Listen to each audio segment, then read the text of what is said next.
A man with a messy beard was leading the group. He was muscular and had a bronze-ringed broadsword over his shoulder. He gave off a murderous aura. Weston Green, the leader of the Desert Hawks? Emily's brows furrowed when she saw Weston. The Desert Hawks was a gang of bandits who terrorized the area. Their leader, Weston Green, was renowned for being merciless and strong.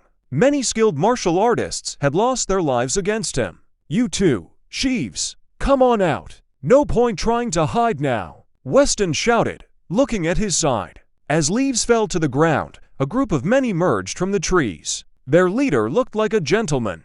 Though he looked harmless, his gaze was cold and sharp. Magnus Sheeves of Skycrane.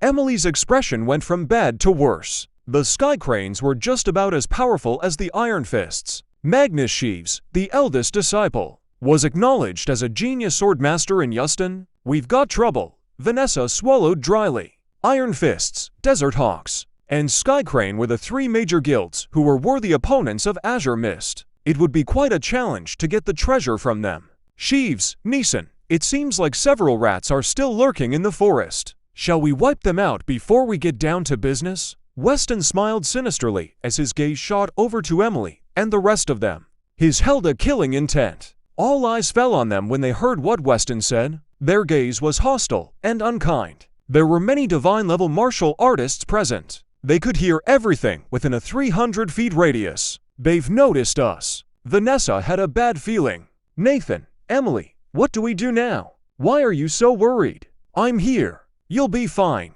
Follow me." Dusting himself off, Nathan walked out with his head held high. Though those were strong opponents, the Azure Mist wasn't to be looked down upon.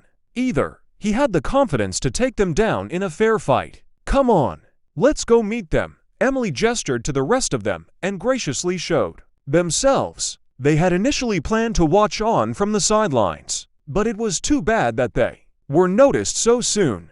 "All right, now that everyone's here, how should we handle things?" Weston smiled evilly with his broadsword still hoisted over his shoulder. "I suggest we should team up for now. Once we get the treasure, we can split it evenly among us. That way, everyone can walk away happy," Nathan suggested. He wasn't greedy. Getting a portion of the treasure would be enough. "What do you say, Sheeves?" Drake Neeson, the eldest disciple of Iron Fists, asked for Magnus' opinion. Out of everyone present, Magnus was the one person he feared the most. "I have no problems about splitting the treasure, but there are too many of us here now." Magnus' gaze swept across the plain. "It would be best if there were fewer people to split the treasure among," he said darkly. "Less, but who should we get rid of?" Weston's eyes narrowed.